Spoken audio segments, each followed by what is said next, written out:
Number 10. Null. While Null is more of the creator or father of all symbiotes, he's also kind of like the original symbiote in a way. As such, he has control over all symbiotes, sort of like his children, and he can manipulate them to do whatever he wants, which, sure, Null is all-powerful, but also still a pretty weird bit of history that we discovered as we learned more and more about the bizarre and gloriously strange story of Clintar. His abilities include allowing him to turn all of his symbiotes, all of Clintar, into a space dragon.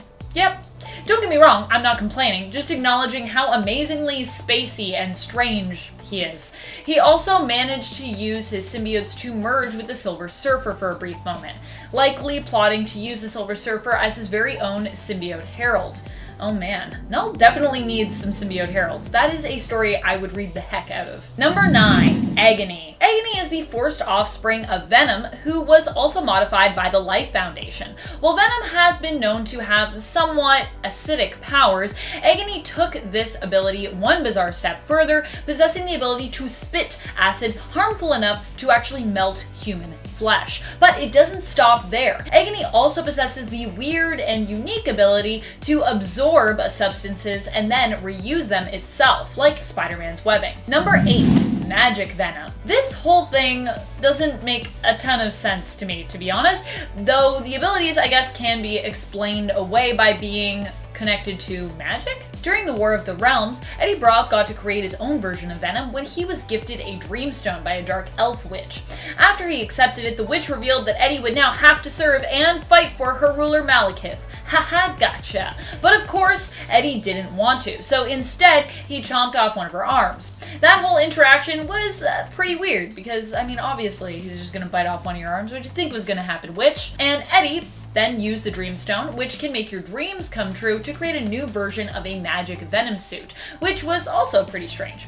This version of Venom came with no voice of its own, but for some reason seemed to amplify Eddie's negative emotions. As such, Eddie decided to split up the magical symbiote, having the power to do so, transforming it into Asgardian armor for the civilians that he saved. Already a pretty weird ability.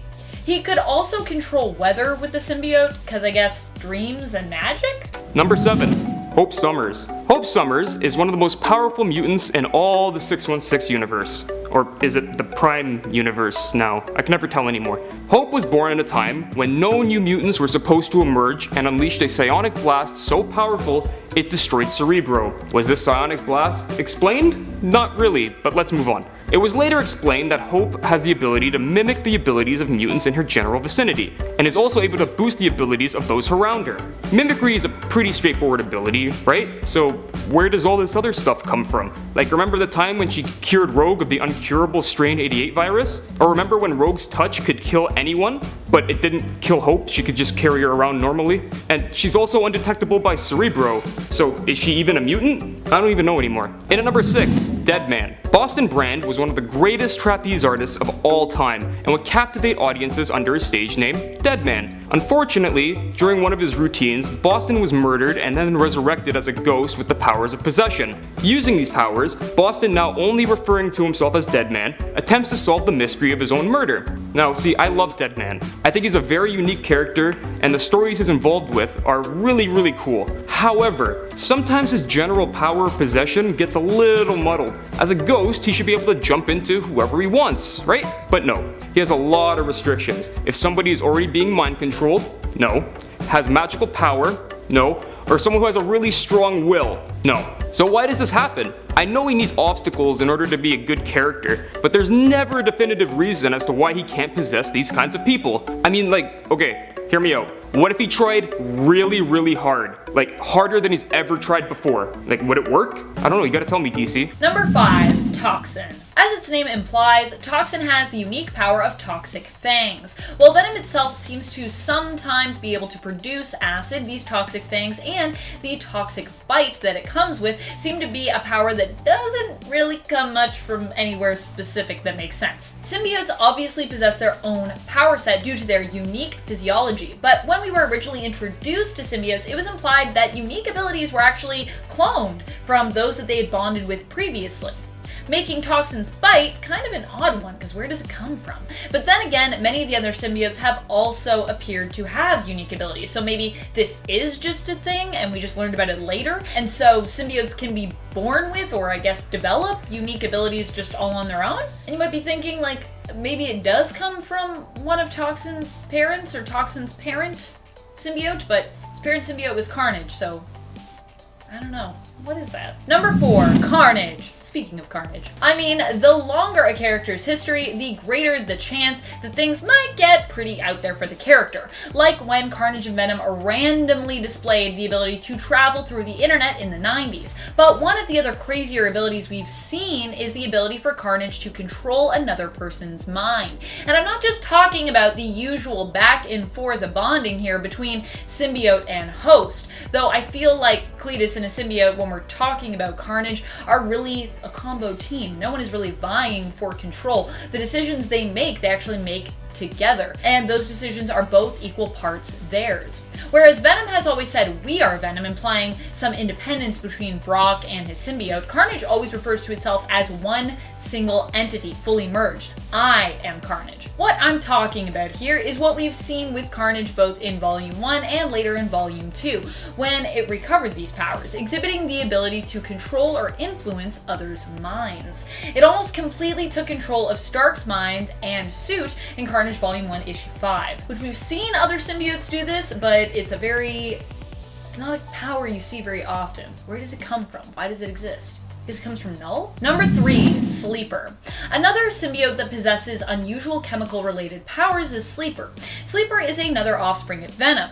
It was left in the care of Alchemax by its parent, Venom, and their partner, Eddie Brock, who helped in a way to give birth to Sleeper, I guess you could say, making Eddie Brock, I guess, kinda like a parent to Sleeper too, although not genetically speaking per se. Even Alchemax was surprised when Sleeper seemed to develop all its own, a power of chemokinesis. It can create and secrete chemicals for a variety of purposes. It can use this ability to propel itself through space, manipulate the emotions of others, cloak its scent, control minds, and even to neutralize and attack enemies. Number 2, AntiVenom. This is a pretty strange symbiote, even in just how it came to be. AntiVenom is a symbiote that was created when Martin Lee, aka Mr. Negative, used his powers to cure Eddie Brock's cancer.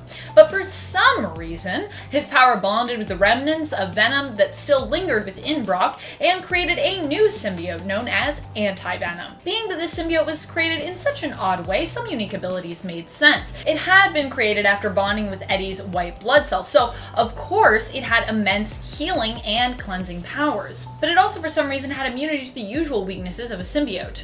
It was immune to fire and sonic attacks for some reason, and this was never really fully explained, and just chalked up to it being an extremely different kind of symbiote. So there's still a lot that I feel like we didn't really figure out about AntiVenom before it went poof, bye. Number 1, Venom. Venom has displayed countless abilities over the years and has changed as time has changed along with it. It has been revealed to be able to merge with inorganic material, giving us briefly a Venommobile for a bit when it was also bonded with a host at the same time.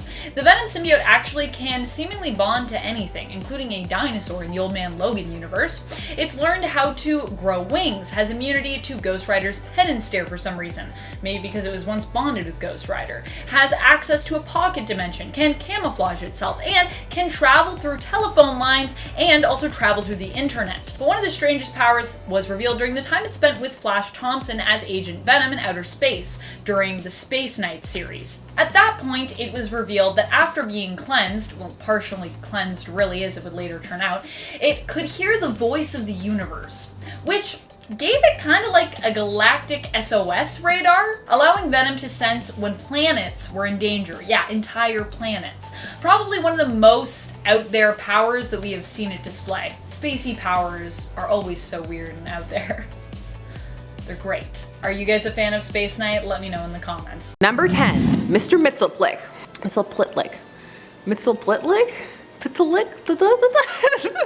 Now I spent some time practicing how to say this, and I ended up going with the Superman animated series Gilbert Gottfried pronunciation. So this little imp from the 5th dimension first debuted in Superman number 30 in 1944. He's a being who comes over to our dimension to torment Superman, and he can only be vanquished if Superman can trick him into saying his name backwards, which I'm not going to attempt, so it's a good thing I'm not Superman. Now his year of creation places him smack dab in the Golden Age, right before the superhero crash, but he would return again in the Silver Age and has been utilized ever since. Over time his nature has changed based on the writer, from good-hearted trickster to malicious spirit, and back and forth. But okay, his powers, what can he do? Well, this is a question of what can't he do, as very well exemplified by the Emperor Joker storyline, wherein the Joker manages to get his hands on his powers and completely remake the universe. So basically, Mr.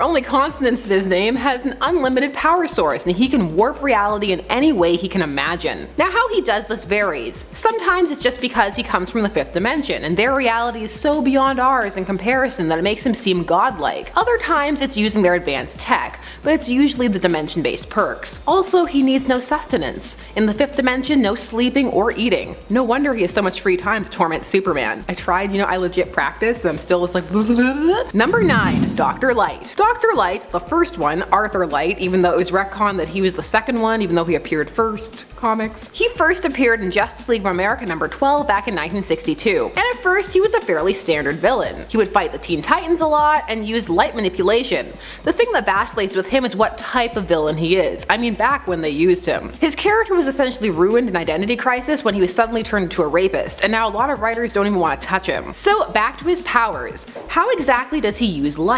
Well, he bends light around him and can generate energy blasts with them, and also force fields, and by manipulating light correctly he can fly. He can also create complete darkness, which is a handy trick, and I'm sure catches some by surprise because of his name. That's the way. Always keep him guessing. He used to need tech, but now he doesn't because, well, changes. Now what people aren't sure of is what's his upper limit. How much light can he harness and control, and where can he get it from? And the answer is wherever the writers want. That's the thing with light-based powers. These ones can vary a lot. Sometimes they'll be really ineffectual, and other times they'll be all-encompassing. Number 8. The Clock King. That's right, the Clock King is on this list. Not the first one though, so Tem, the second one. The first Clock King was just a very punctual person. His power was being super anal, and I can respect that. But he's a villain that often gets forgotten. Now the second Clock King was a temporal anomaly, an actual anomaly, but he wore the old Clock King costume. I'm not sure why, because it wasn't that great. He feeds on people's energy to maintain his youth. I don't know, I just feel there is so much potential for the Clock King based on his name. Yeah, there's not much here, I just want to talk about the Clock King. I mean, no one else does. Poor Clock King. He's a king. Number 7. Dr. Doom. Now some of you may be like, Dr. Doom? Come on, I know everything there is to know about Dr. Doom. Well, we'll see. Now Dr. Doom debuted in the Fantastic Four number 5 back in 1962. Here's the thing, Dr. Doom is a genius and well versed in science, which people remember,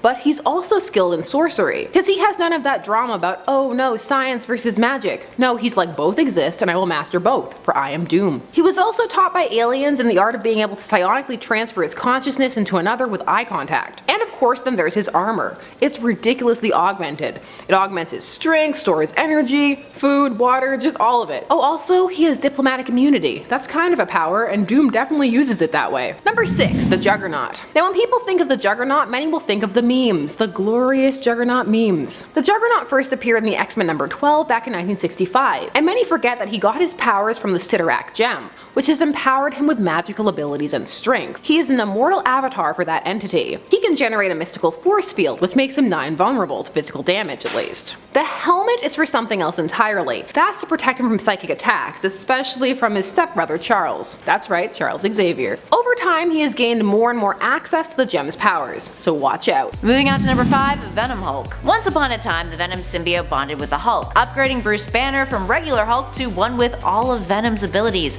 That's scary, guys. While we don't get to see the full range of what this terrifying character can do, it still manages to go on a rampage and be a massive threat to multiple heroes. For context, this occurred in a story titled What If the Alien Costume Had Possessed Spider-Man in What If Volume 2 Issue 4. The hypothetical scenario in this one features Peter Parker not going to the Fantastic Four in time to have the symbiote removed from him, leading it to it hopping around possessing a bunch of Marvel heroes. It was a short-lived bond though. Venom would sense Thor's power after he had bonded with Hulk and then jump ship for the Asgardian instead. That's like kind of a diss. It's like I'd rather be in Thor. And at number 4, demonic abilities. Want demon powers? Just shack up in hell for a while and bam, you'll become orange and capable of all sorts of terrible things. Or at least that's what Inferno Hulk has taught us. Hailing from Earth 11638, Inferno Hulk has a fascinating story. Upon first glance, he is just the Hulk merged with the demon, and while that's not wrong, there's more to it than that. Bruce Banner of Earth 11638 is the Sorcerer Supreme. He casts a spell in which his Hulk half is separated from him and banished to the depths of hell, but it backfires because the Hulk goes down into hell and becomes more demonic, corrupted by the demons he encounters, gaining some of their powers and also turning orange, as one does in hell. He finds his way back up to Earth and wreaks havoc, with Bruce ultimately having to remerge them and then banish himself to hell with the Hulk in order to keep humanity safe. Moving on to number 3, different emotions, different Hulks. Here's a power that actually hails from the 616 universe. Did you know that different Hulks can manifest inside of Bruce Banner's psyche, and that based on their core emotion that they derive from, can have different power levels and different influence over Banner and the Hulk? Case in point, Kul. I don't know, it's Hulk spelled backwards. K-L-U-H. Let's go with Kul on this one. Kul is the manifestation of Bruce Banner's sadness rather than rage. These manifestations are rooted in different emotions, and they're actually aspects of Hulk's personality and not Banner's, giving him less control over them. All things considered, that is pretty rotten luck. Kul has more power than the regular Hulk, and when Hulk is really sad, this guy comes out to play. He's significantly stronger, larger, and has a set of claws that would leave anyone shivering in their boots. In addition to that, we've also seen other iterations of Hulk's personality in the past, including Guilt Hulk and Devil Hulk, although Kul managed to be its own independent entity, existing outside of Banner and Hulk's mind. Correct me in those comments, friends, please. And at number 2, Uni Power. Once upon a time, the Hulk became Captain Universe. Now, Captain Universe is a physical manifestation of something called the Uni Power, which possesses an individual when there is a crisis, filling them with the power they need in order to put an end to said crisis, making that individual one of the strongest beings in the entire universe. Now, the power is absolutely immense. Multiple different characters in the Marvel Universe have been endowed with the Uni Power in the past, including our pal Bruce Banner in the comic Captain Universe The Incredible Hulk. Captain Universe uses the Hulk to try to restore its memory and find a scientist named Gilbert Wiles. Hulk wields this power temporarily, making him capable of things like energy manipulation, matter manipulation, energy projection, you name it. He's borderline omnipotent in this form. Speaking of being omnipotent, in at number 1, the Power Cosmic. Yeah, the Hulk had that once. The Hulk of Earth 2149 has been endowed with the Power Cosmic. Impressive, right? But not because he's some herald of Galactus's. No, he's actually a zombie, and came about getting that power upgrade by a kind of taboo means. Earth 2149 is the Marvel Zombie Universe. In it, everyone gets infected with a zombie virus and ends up eating one another, having an insatiable hunger. Bruce Banner, aka the Hulk, is one of the worst of the worst. He, alongside other prominent zombified Marvel characters, end up devouring Galactus and Silver Surfer, and by eating them, they inherit the Power Cosmic. While one could argue that Galactus surely could take on a bunch of zombies, suspend your disbelief a little bit here. The Hulk becomes one of the zombie Galacti who ends up going around the galaxy in search of more food, pretty much obliterating all life in the process. All because he had a big old gigantic snack in the form of Galactus. Yikes. And at number 10, MoGo. Hailing from the DC universe, MoGo is a sentient planet adrift in space, doing his best to look awesome and not do much else. Oh, and did I mention that he's also a part of the Green Lantern Corps? The Green Lanterns will literally hire anybody these days, even an immovable planet. Aside from being able to create constructs with his power ring, MoGo is also able to create holograms on his surface to simulate whatever he wants. How is this explained? Well, he's a giant superpowered planet who's also a space cop. Does it need any more explanation than that? And at number 9, Big Bertha. Ashley Crawford is a mutant who is able to control the fat distribution throughout her entire body. So during the day, she's one of the most beautiful supermodels the world has ever seen. But when trouble arises, she becomes Big Bertha, a really fat superhero with super strength. Now, I understand the concept of being able to redistribute your body mass to make yourself bulkier and, more or less an immovable object, but where does the super strength come in? How does adding more mass onto her legs allow her to jump further, like it does in the comics? Wouldn't it be the opposite? Her powers are strictly defined as fat manipulation, so muscle shouldn't be involved in this at all. I'm so confused, Marvel. Why would you do this? Is she just like the female Blob? I need to know. And at number 8, Ambush Bug. First appearing in DC Comics Presents number 52, Ambush Bug was initially presented as a villain to Superman and the Doom Patrol. He appeared as a self-centered villain who wore a skin-tight green suit, which made him look more or less like a bug. Any and all powers he had were just devices he had hidden away in his suit somewhere. Ambush Bug was so popular, however, that he was brought back more and more until eventually they transitioned him from being a villain into a third wall breaking hero, very akin to Deadpool. His appearances in comics nowadays are very sporadic and get weirder and weirder every time, and his powers are pretty much whatever the writers want them to be. Number 7, Lasher.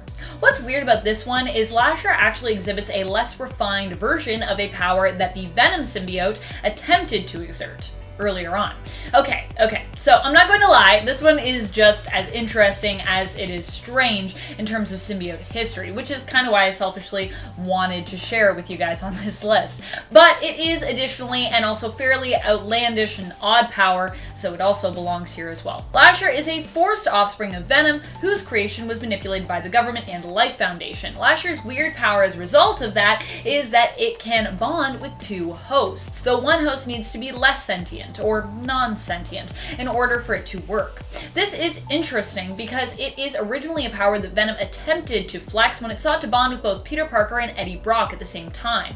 A symbiote threesome of sorts, you might say. However, it didn't work and caused Venom to pass out from exhaustion just for trying it. The other weird thing about this enhanced ability for Lasher is out of all of the things the government could work to improve, this seems like kind of a weird one to pick. All it grants the symbiote is additional control over a war dog ultimately, which is cool, but it doesn't seem like a huge advantage in comparison to, say, trying to cure one of its natural weaknesses, which would be better. Like, now it's not weak to fire or something like that. Number 6, Scorn. Scorn is the offspring of Carnage and Tanis Knives' prosthetic arm, because apparently that's a thing that can happen. As such, it has unique technological abilities, being part tech, part symbiote. It can fuse and interact with tech and seems to have a level of immunity when it comes to the usual sonic weaknesses that most symbiotes suffer from. What a weird symbiote, though. A weird origin. And at number 5, Captain Marvel.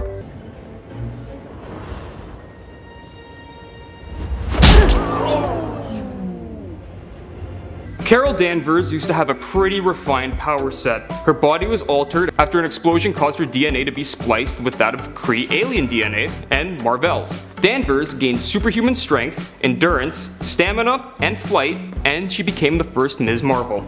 She later became binary and gained the ability to absorb energy and then project it in photonic form. As binary, she became one of the most powerful beings in the Marvel Universe. But in order to maintain that, she needed a constant stream of energy. What powers does Carol have now that she's Captain Marvel? Well, pretty much whatever the writers want. She can now fly 6 times faster than the speed of sound, can withstand and then absorb the explosion of a nuclear bomb, absorb magic, withstand the pressure of open space without batting an eye. But when did this happen? I understand characters evolving and growing over time to become better versions of themselves, but this power level spike happened almost out of nowhere. And as far as I know, Marvel doesn't have a hyperbolic time chamber. Number 4, The Question. If you've never read a Question comic before, I highly recommend it. This guy is one of my favorite all-time DC heroes, and he does not get enough love around here. Whether it be Vic Sage or Renee Montoya wearing the non-face of The Question, you're going to have an awesome time reading any issue. However, the abomination we got from the New 52 still hurts me deep in my soul. This Question was a man who committed a crime so horrible that the most powerful wizards in existence removed his face, wiped his memory, threw him into the 21st century, and damned him to forever speak in questions. It was so bad, it was retconned a few years later, but still, never touch this garbage. Regardless, this version of Vic Sage somehow gained amazing detective skills and became a master of disguise. I guess the wizards who cursed him in the first place didn't want him to be completely useless. And at number 3, Slapstick. I hate this character. I hate this character so much. I really don't want to talk about this character. It's that bad. I wish it was Kelly or Sasha, but they left early and forced me to talk about this garbage, so here we go. Slapstick was exposed to a strange alien device that made his body indestructible at the cost of looking like a garish cartoon character that reeks of early 90s. He has the physics of a cartoon character and can be horribly beaten into a pulp, only to spring back up into perfect form. No matter how many times people try and murder him, he just springs back up and manages to beat them somehow. So that's it, I'm done with Slapstick. That point done, we're out. And at number 2, Kid Eternity. Kid Eternity is one of my favorite nonsensical heroes of all time. He has the power to summon any good historical or mythological figure by saying Eternity. So you can imagine his comics get really weird very fast. Kid Eternity was later revised to summon demons in the form of said fictional characters that he calls out into battle and then they fight for him. He is promptly murdered in the opening pages of JSA number 1. Then he came back 7 years later to help the Teen Titans fight Brother Blood to prevent him from gaining access to the Door of Life and Death. I told you, his stories get really weird. And in at number 1, Pre-Crisis Superman. Everyone in the world, regardless of whether or not you enjoy comics, knows who Superman is, right? Superman is an icon, with very straightforward powers, and even more straightforward origin for comics. He's an alien baby who came over from a dying planet and gets his powers from our sun. He's got super speed, super strength, can fly. Basically, he can do all the things you wish you could do as a kid. His powers can get a little ridiculous, with like eye lasers and stuff, but you put it all aside because it's a comic book, it's fun, right? But for the most part, you understand how these work. Now that we have established this, let me tell you that Pre-Crisis Superman does not work that way in the slightest. This guy is on a completely different level from who we know today. He has super strength with no limits and can move whatever he wants, including planets. His flight is unimpeded and has no limits. His supervision allowed him to see across the entire electromagnetic spectrum. He can hold his breath indefinitely, so he never has to breathe again. His only weaknesses were kryptonite and radiation from the red sun. But aside from that, nothing could hurt him. He literally flew into the core of a star unharmed. However, his best powers include super ventriloquism, super hypnotism, and the ability to wipe someone's mind with a kiss. What was DC's explanation for all these powers? Well, the sun, yeah. That's it. In at number 10, vampirism. Vampire Hulk? Yes, that's an actual thing. How the hell did that happen? Well, once upon a time on Earth 1610, Tony Stark's older brother created a clone of the Hulk who was much less interested in eating people and having fatal sexual intercourse with others. Fatal for them, not for him. He's kind of a horn dog and also super sexual assaulty. Yeah, he's a bad dude. That's the Ultimate Universe. Now this Hulk though is often referred to as Nerd Hulk, and while he is capable of maintaining his intellect, he's much weaker than the original 1610 Hulk thanks to him having control over his emotions, making him much less brutal and violent in combat, which actually Captain America of this universe is like, that makes him crappier. He's less good. He was eventually rejected from the Ultimates and found himself visiting New York City where he would be attacked by vampires, becoming one of them. Gotta love comics. He tried to bite and convert the Avengers, yet failed, and ended up taking over the group when he decided to undermine and kill their current leader. He ended up dying when exposed to sunlight, with Captain America letting him burn alive for a bit before ultimately decapitating him. Speaking of death, that brings us to our next number. In at number 9, he's undead. On Earth 9602, that is. So on that Earth, the Hulk is an undead creature. This is Skulk. He is the amalgamation of the Hulk and Solomon Grundy, and yes, he is undead. After an experiment with radiation went horribly wrong for Bruce Banner, he fused with the elemental entity of Solomon Grundy from the DC universe. This is the amalgam universe that we were talking about after all. This gave him the combined strength of the Hulk and all of the Hulk's abilities, along with Grundy's, whose exact nature of powers are unknown. Grundy himself is a reanimated corpse, mystically connected to the swamp where he died, and he was reborn. Every time he dies, that swamp gives him a new life, which must come in handy, but you're also an undead, reanimated living corpse, so I don't know if it's a good trade-off. Pretty good not being a corpse, although I've never been a corpse, so I wouldn't know if it's a bad thing. Just saying. In at number 8, Willful Transformation. The Hulk of Earth 928 has the ability to transform at will, which comes in handy. This Hulk, known as Hulk 2099, looks way more like a dinosaur than the traditional Hulk. With razor-sharp claws and fangs capable of tearing through steel, he's everything that the 616 Hulk is, but more vicious and more controlled. He was transformed by a gamma device used on him by the Knights of Banner cult, a group who worshipped the 20th century Hulk. This weapon of theirs was developed after they began experiments with gamma radiation in hopes of creating a new Hulk. And they got their wish when John Eisenhart, a movie studio exec, approached them in hopes of securing the rights to their story. When they said no, he reported their gamma experiments to authorities, who then slaughtered the cult, but then during the crossfire he was hit by that gamma weapon and became the Hulk. In at 7, he's a cannibal. Okay, sure, cannibalism is not a power. If anything, it's just a sickly scare tactic this Hulk uses in battle, but it is still a facet of the Ultimate Universe character that confuses some, so we've added it to our list. You can call it a power if you want, it's kinda weird if you do. Now for starters, the first time the Ultimate version of Bruce Banner transformed into the Hulk, it was a one-time thing. When he's later asked to work towards creating a new super soldier formula, he gets frustrated and ends up transforming himself when he injects himself with it to test. This transformation becomes permanent this time. and he would later confess that the honest-to-God truth of the matter was that he just missed being big. But this form has clearly impacted his psyche because he is a major He's such a threat that he needs to be locked up and is used as a weapon of last resort, with Cap getting the permission to traumatize Banner in order to get him to attack and act out against their enemies. He ends up eating a Chitauri agent, and in the Ultimate Wolverine vs. the Hulk issue 2, Hulk ends up devouring a bunch of co-workers on a farm after they make fun of Bruce Banner's decision to be vegan, along with questioning his sexuality, something that the Hulk seems to be very sensitive about in this universe. It triggers him into violence on multiple occasions. He even yells out Hulk straight at one point, so maybe he's a little gay. Moving on to number 6, Lizard Powers. On Earth 19919, we got to witness what the amalgamation of the Hulk and Spider-Man foe, Lizard, would look like. Known more commonly as Lizard Hulk,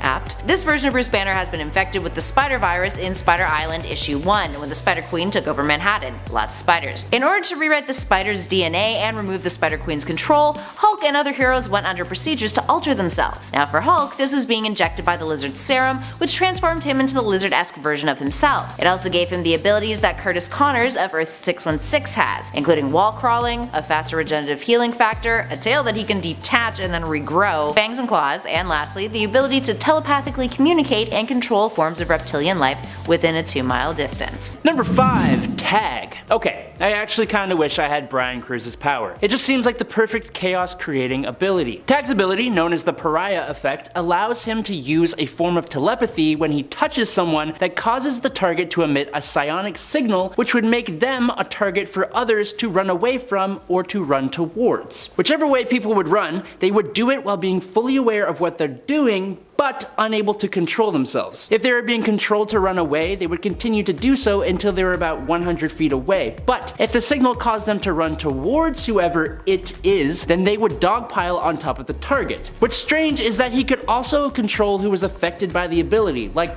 how? He only made one person it, so how does he decide who runs away and who doesn't? He could also make whoever was it run away from themselves. So in other words, they would just run uncontrollably and in random directions, which is actually kind of hilarious. He also would always say, "You're it," which is kind of misleading because that person can't tag someone else to make them it. Which is kind of unfair as well, so. Number 4, Dupe. Ranking a little lower for me because he's not necessarily a mutant maybe, is Dupe. Dupe is a creature who often is lumped in with the mutants, but maybe isn't one? We don't really know what Dupe is, never mind his power set. Dupe is basically an unstoppable force and has been implied to be a mutant, an alien, a mutant alien, or something else entirely. As of right now, his origin is classified on his own wiki with him being an artificial being, which really doesn't help to clarify anything. If he is a mutant, and I'm not saying conclusively that he is or that he isn't, as I still feel like his origin in general can be really contested at this point, his powers really are hard to classify. It's kind of like he's an old school superhero in the sense that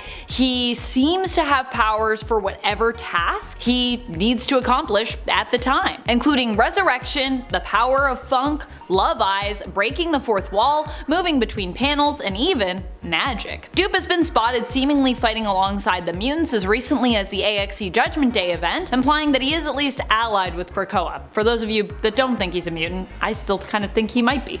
Who knows? Number 3, Hijack. The mutant known as David Bond has the oddly specific ability to control vehicular mechanisms with his thoughts. Basically, this is a form of technopathy, and he has been able to control automobiles and shield helicarriers, starting their engines, steering them, and even opening their doors. He has also been shown to be able to control high-tech suits of armor. Now, this kinda leads me to have more questions than anything else. Like, can he control motorcycles? What about bicycles? Rollerblades? Does the vehicle need to have an internal computer? What's the deal with opening and closing car doors? Does that not count as a form of telepathy? Why can he control high-tech suits of armor? What if a car has mechanical issues? Can he tell? Does the vehicle need to be in complete functioning order? Does it need to be able to turn on? I have so many questions and like no answers. Number 2, Icecream. Icecream. Oh boy, what a wonderful weirdo this is. You know how much I have a strange affinity for mutants who have eye-based mutations and visual power sets if you're,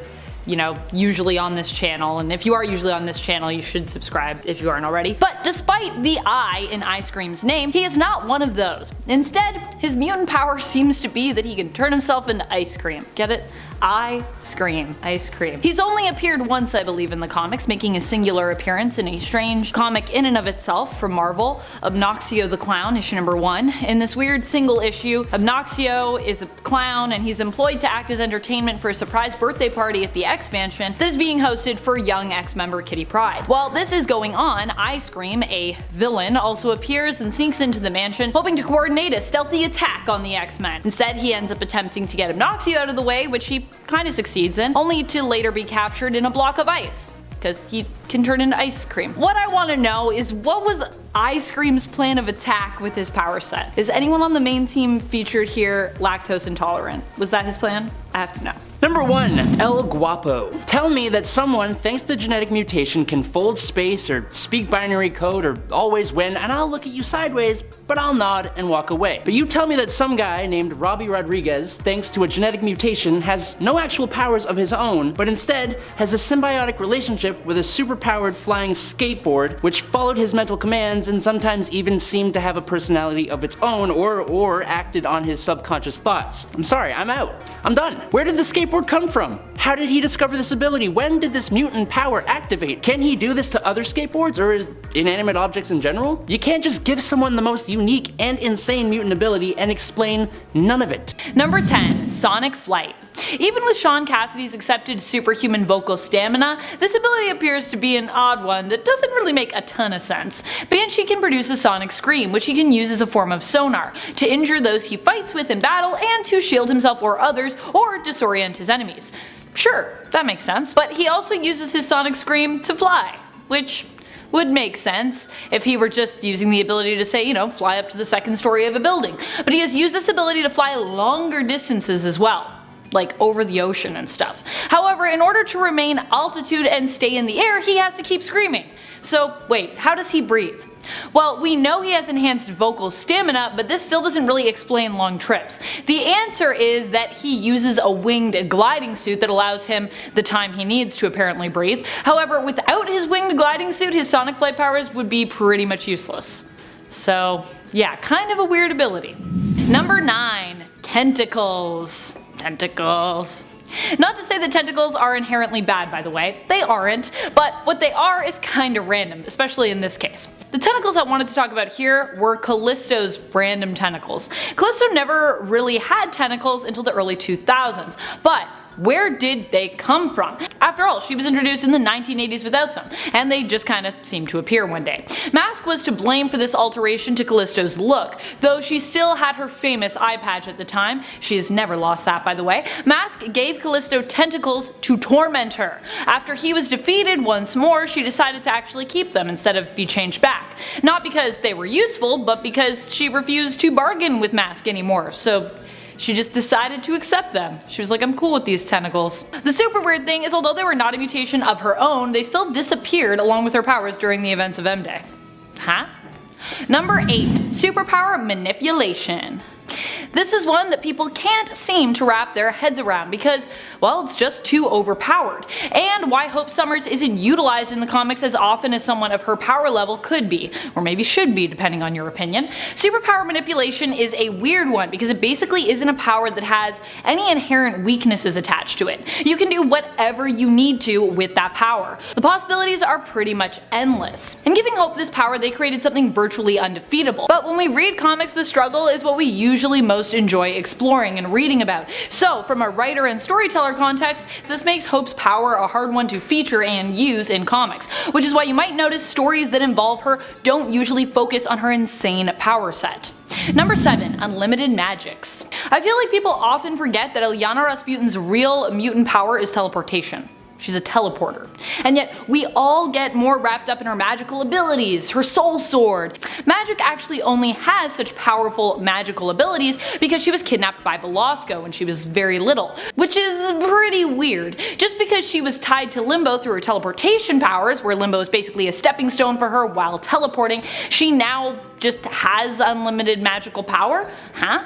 Also, that whole story of Belasco kidnapping young Ileana, basically torturing her, and yet admiring and cherishing her as his protege all at the same time is just pretty odd and nonsensical to begin with. Number 6. Flaming Prehensile Tongue. Toad has all sorts of odd abilities, but one of the most bizarre and odd by far is his prehensile tongue. Now, I know what you might be thinking, but Amanda, he's Toad. Sticky prehensile tongue should make sense for any amphibian-based mutants. But what about when we decide to make it flaming? Yeah, I know, right? That's weird. That was an update that Toad's tongue saw in the comics. Why? I guess because it looks cool. But his tongue was already not a super useful power to have, and adding flames, it doesn't really make it any more useful. Does make it look cooler though, I guess. You know what happens to a toad when it's struck by lightning? The same thing happens to everything else. Number 5. Identity Crisis. Identity Crisis is one of those stories that was really well received when it was released, but people now look back on it with a bit of a jaded eye. Identity Crisis was released from June to December of 2004, and was written by famed thriller novelist Brad Meltzer, who wanted to create a thriller in the superhero format. The ramifications it had on characters and some of the mischaracterizations are still discussed to this day. But paradoxically, it was very solidly written. It just really needs to be taken on its own in a bubble, which thanks to 2 universe-wide shifts since, one can now do. So the villainess of this tale was Jean Loring, the former wife of the Atom, Ray Palmer, who set about terrorizing the loved ones of heroes so that she and the Atom would get back together because he'd be concerned about her safety. The only thing is, right out the gate, she accidentally killed the elongated man's wife, and then it was just a case of escalation. Let me kill my friend so that my ex will get back with me. Or, you know, I could call him. This is why she ended up in Arkham, which was also a terrible idea. She knew identities, but Ray put her there anyway. Maybe they truly were meant to be. Number 4. Lex makes a robotic Lois Lane. So Lex is obsessed with Clark on many levels, some that he probably doesn't want to admit to himself. And he's always scheming something. Remember when Connor Kent, aka Con-El, was Lex and Clark's son before they retconned that? Well, I will always remember. The New 52? What's that? So in Action Comics number 890, we learned that Lex's assistant had made a Lois Lane robot, and while Lex was like, okay, thanks, I'll keep it. And he did, and he slept with her. It's just weird. This is just bizarre villainous behavior. It happened while plotting, really, but you need to know. I mean, he's creating clones of him and Clark's DNA. He's sleeping with a Lois Lane bot. There are things that need to be discussed here that probably never will be. All I'm gonna say is, Klex. Number 3. Doctor Doom vs. Office Supplies. This comic is from 2006, and its full title is Spider-Man and the Fantastic Four in Brain Drain, Teachers Count / Office Max Custom Comic number 1. This comic features Doctor Doom trying to drain the intelligence out of the children of the world. But really what this story is about is being sponsored by Office Max and featuring some actual teachers. This is a PSA comic, so a public service announcement. Its message is that teachers need to be paid more. How it delivers that message, well, yeah. Basically it's trying to talk about how they have to contend with real world issues like having to buy their own office supplies, but then goes, thankfully there's Office Max, so they're super affordable, hint hint. And also they take on ignorance, such as Dr. Doom's brain drain machine. This comic does have some stellar moments though, such as the teachers throwing office supplies at Doom, and also Reed being impressed by the Office Max supply store. He's actually like, wow, look at all these supplies, rubber bands and a ball. Reed is impressed by many things, but a ball of rubber bands? Okay, sure Jan. Number 2. Magneto was Zorin all along. This arc and the retcon that had to be done afterwards are still confusing to people. So Zorin debuted in the new X-Men Annual number 1, and he existed, like he was real, only at some point he was replaced by Magneto, and no one noticed, because Magneto sorta mimicked the abilities that Zorin had, and he was masked. But then he was unmasked, and haha, with the help of Chinese supporters, it was Magneto the whole time, and he wasn't dead, and he did all this, pretended to be a teacher for months because he wanted to infiltrate the X-Men. So yeah, this was clearly a reveal to be a reveal, and then they had to retcon it away, and it doesn't even make sense how they did it. Just why? Unpopular opinion, I think this entire run by Grant Morrison is overrated. Leave your unpopular opinions down below. I can see them now. You're overrated. You move your hands too much. Number 1. Big Barta and Superman are kidnapped to make a porno. So for this, we need to go back to Action Comics number 592. And in this story, poor Barta, who is just adjusting to her life on Earth, tries to stop a crime, only to end up in the sewers and kidnapped by a villain called the Sleaze, who lives up to his name and then some. He can control people's emotions and force them to do his bidding, and his plan at first is just to make her dance for him. But by happenstance, Superman ends up tracking Sleaze to the sewers, and then they both end up under his control. And his next plan is to take them to a pornographer to shoot an official porn movie for the money. The worst part, they're both fighting it the entire time, but can't. Thankfully, they're saved by Barta's husband, Mr. Miracle, and all they've done is kiss. Okay, this plan, it makes sense, it's just really gross and icky. It's not even a bad story, it just leaves you feeling like you need several showers. It's a super petty, weak plan. I mean, Sleaze, you were from Apocalypse, and this is the best you got? Actually, I'm kinda glad. If this was the B plan, I don't want to see the A plan. It's probably like a superhero orgy or something.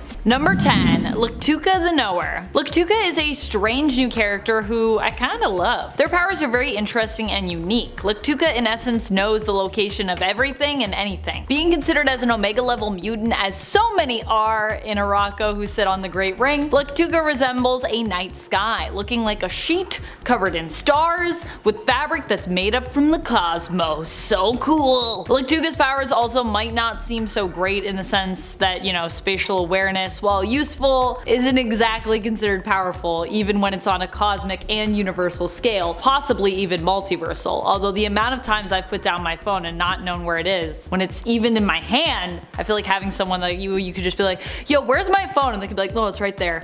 That would be pretty useful. However, when combined with the powers of a teleporter, while still strange, Tuka's powers could be seen as exceptionally great, because then you can just like teleport anywhere. It's crazy. Number 9, Cipher. Cipher has what some people believe to be a pretty horrible mutant ability, especially when it comes to combat. Personally, I would kill to be able to subconsciously translate any written or spoken language, human or alien. He can also subconsciously understand body language and intention, as well as decipher codes and computer languages.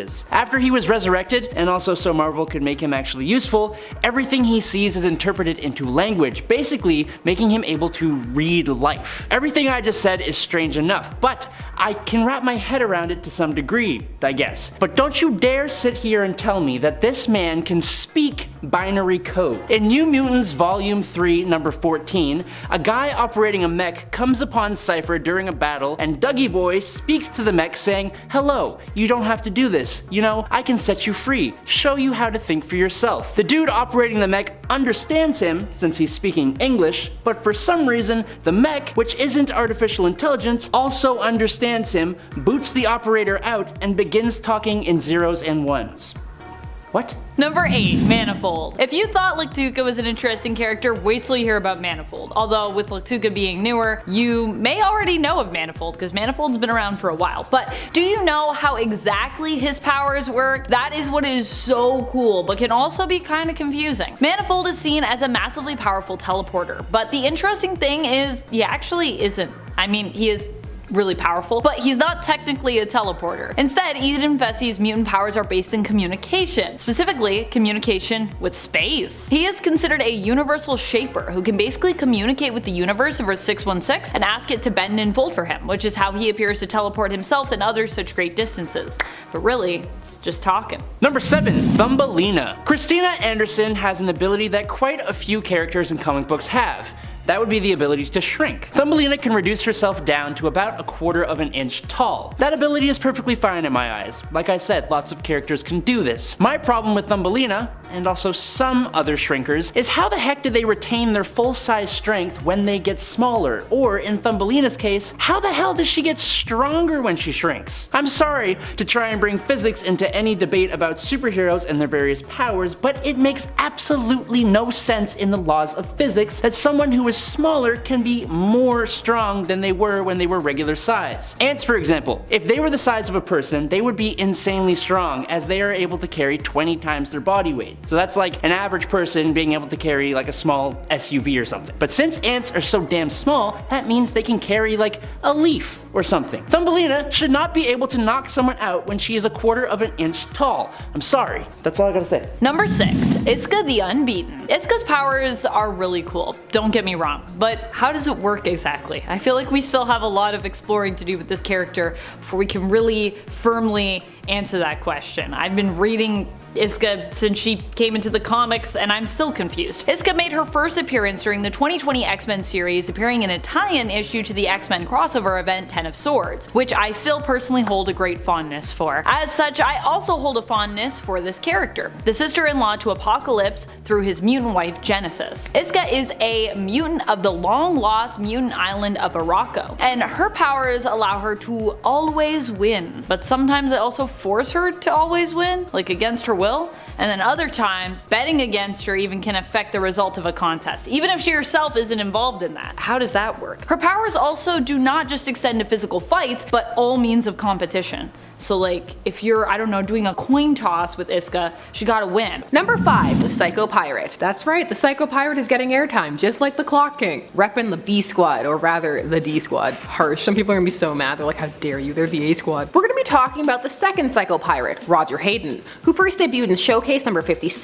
in 1965. The Psycho Pirate played a pivotal role in Crisis on Infinite Earths, and Animal Man after, as well as some minor appearances here and there, thanks to him being the only one to remember the universes as it was before the Crisis. But in the modern era, i.e. Rebirth and beyond, he has played a more average role. So the Psycho Pirate uses his Medusa mask to project emotions at people, in a form of offense-based empathy. He can also intensify emotions people are already feeling. Even if they're just little kernels of, say, hate or jealousy, he can fan them into full-blown flames. For a time in the 90s, he was a psychic vampire feeding off the energy of others. And finally, post-New 52, he is a psychic who can manipulate people's emotions, so essentially the same deal, but no need for a magic mask. Just psychic powers, far more plausible. Except scratch that, he still wears the mask, it just now boosts his latent abilities. I swear sometimes the New 52 just change things to change things. Number 4, the Blob. The Blob first debuted in the X-Men number 3 back in 1964, so he's a classic villain. Now at first glance, some of you may be like, I got this. Huge mass, so he's dense and hard to hurt,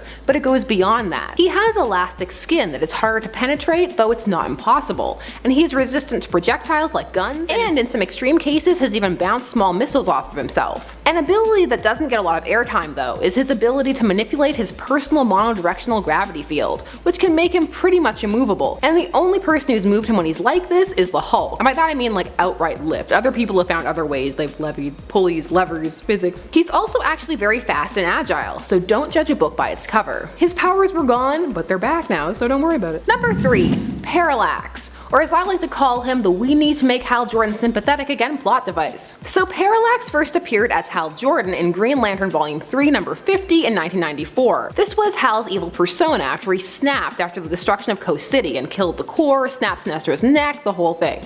Sinestro got better, by the way. However, when Hal Jordan was brought back to life, Parallax was revamped to be an evil entity, the manifestation of the yellow fear and purity. This was what initially had caused Lanterns, Green Lanterns, to have the vulnerability to the color yellow. This way, it wasn't Hal's fault, he was possessed. So the Parallax entity, aside from being able to possess a host and amplify their desire to cause fear, can also cast fear. Parallax can create both green and yellow objects or creatures. It is also made of pure energy. Parallax also has been shown to be able to be forced out of the person it is attempting to possess, if that person has enough will or is sociopathic enough to just not feel fear. Number 2, Ruby Thursday. She's on here because her very appearance just raises so many questions. How does she live? So Ruby's head has been replaced with a mass of organic circuitry that manifests as a red sphere. She first appeared in the Defenders number 32 back in 1976, and she can shape this head into various shapes and manifest tentacles, fire projectiles, create energy blasts, and get this, she doesn't even need the head to be attached to live. It can be over there and still control her body. The fact that she lives at all is amazing to me. Really, people just enjoy the visual of this character. Well, some people. Others think it's silly or at worst sexist. I fall in the silly category, but if I'll suspend my disbelief for so many other things, I'll do it for a computer head. And number 1, Proteus. I feel like Proteus earns the #1 spot in most lists he's on just from the sheer terror factor. He's too powerful. Proteus first went by the name Mutant X and debuted in Uncanny X-Men #125 in 1979. The son of longtime X-Men ally Moira McTaggart, his powers manifested from a young age, and so she locked him away for his own safety and also that of others. More so than that of others, to be honest. Proteus is a being of pure energy who hops from host to host and uses up their bodies in the process. Even though he doesn't have to, he could leave beforehand, but he doesn't. His psionic abilities are incredibly powerful, and he can alter and warp reality on a grand scale, or just for an individual, like what he did to poor Wolverine, turning him into liquid, and then Cyclops threw coffee on him to snap him out of his trauma. Side note, I like Cyclops, I don't care what anyone says. Proteus also has perfect recall, and on top of all this, he is pretty much immortal as he is made of pure energy. The use of this energy is what burns out the bodies, by the way. All that physics, reality warping, and gravity bending. Oh, he can also possess multiple people at once like Karma and transport interdimensionally. It's a lot. Too much even. I don't want to be warped into liquid. He's dispersed in the astral plane right now, but I don't trust it. He'll be back. Number 10. Nazis raise milk prices. This comes to us from 1942, so get ready, full steam propaganda ahead. All the heroes who were around at this time period were fighting Nazis, and Wonder Woman was no exception. But they still wanted there to be comic book plots, like this one from Sensation Comics #7. In this tale, Diana notices that the price of milk is soaring, and she's on the case. She goes to speak to the head of International Milk Co., but he's dismissive. Long story short, they're secret Nazis, and they're raising the price of milk to make it inaccessible for American youth, so that they will have weak, brittle bones and not be able to fight. Playing the long game. They also try to drown her in milk, but she changes in the milk, escapes, and ultimately ensures the safety of good affordable milk prices. That's the kind of out-of-the-box thinking you could expect from the Golden Age villains. Kept you on your toes. Number 9. Shall Ghoul pretends to be Talia to get Bruce Wayne's body. This is going to take us over to Batman Beyond, and is largely on here because I want to talk about this show and this fantastic episode. This plot comes to us from the episode Out of the Past, and deals with Bruce's sadness about aging and how he feels the best years of his life and his great loves are behind him. When lo and behold, Talia appears, offering him the chance to rejuvenate in the Lazarus Pit, thusly leaving Gotham to Terry and come and finally live their life together. Also, this is all pre-Damian, so she hasn't raped him in this continuity. That's how Damian was conceived. Fast facts. Bruce starts to take her up on it, but as you can imagine, it's too good to be true. And after sharing a kiss, and maybe more, it's revealed that Talia isn't Talia at all. It's Raish, who has overwritten Talia, taking control of her body. This is all part of a long quest because he wants Bruce's body to rejuvenate it, transfer his consciousness into it, and pretend to be his long-lost heir, continuing his plans with Bruce Wayne's resources. Here's the thing, he didn't have to do this with Bruce. He could have picked any old rich Joe Schmo with no legitimate heirs and tempted them with youth. This was just creepy, and leads me to wonder about his true feelings for Bruce. Great episode, good series, watch it, that is all. And look, I didn't go off on my usual DCAU tangent, which this series is a part of. Number 8, we have to take a look at a movie now. We've got Captain America, the really cheesy one from 1990. The movie that gave us a Steve Rogers who steals vans by pretending to be carsick. In this film, the Red Skull is really against the president's pro-environmental campaign, and decides that really there's only one thing to do, and that's kidnap and brainwash him. This is instead of assassinating him, which was an option, but the kidnap brainwash plan is just so much more fun. The Red Skull needs a challenge. There's also nukes involved, but this brainwashing plot was the crux of it. This plan is weak, and if the Red Skull were real, I'm sure he'd sue for slander, cause he'd never come up with such a played out plan. At least not in the 90s. Maybe in the days of the great milk price hike though. It was a joke, I know they're from different companies. Lower your pitchforks. Number 7, last movie for now I promise. Then we're on to the full comic book zaniness, but we have to talk about Catwoman, the Halle Berry one. People often get caught up in the Halle Berry as Catwoman, or the terrible CG, or the costume trying so hard to be sexy it does a 180 and just becomes sad. But what is often skipped over is the plot. So this film involves an evil cosmetics company whose product will eventually destroy the faces of the women who use it, while also hardening them into stone. This is actually a classic story. We've been here before. However, when you make it the focal point of a 2004 movie, people start to poke holes in it. Lauren Hadari, played by Sharon Stone, is the wife of the CEO of the beauty company, and she just becomes obsessed. She kills patients. Halle Berry is not playing Selena Kyle in this movie. She kills her own husband and goes to great lengths to keep this a secret. They need to release this product and keep it going. However, here's the thing. This is an untenable plan. People are going to use this product and then the word will get out. Are you going to kill every single person who uses it? No. So essentially the fight is Catwoman been trying to stop people from having to file a civil suit, a class action lawsuit actually. This movie is actually really fun if you accept it on its own terms. It's not good, but that doesn't mean you can't have a good time. Number 6. Scarecrow makes everyone illiterate. So the DCAU, that being the DC Animated Universe, had a series of tie-in Batman comics, 2 series actually, and this plot comes from those pages. And it takes the heroes a while to figure out that it's actually a Scarecrow plot, because in all fairness, it doesn't match his usual MO, at least not until you really think about it. So in this story, nobody can read anything anymore. They can't read signs,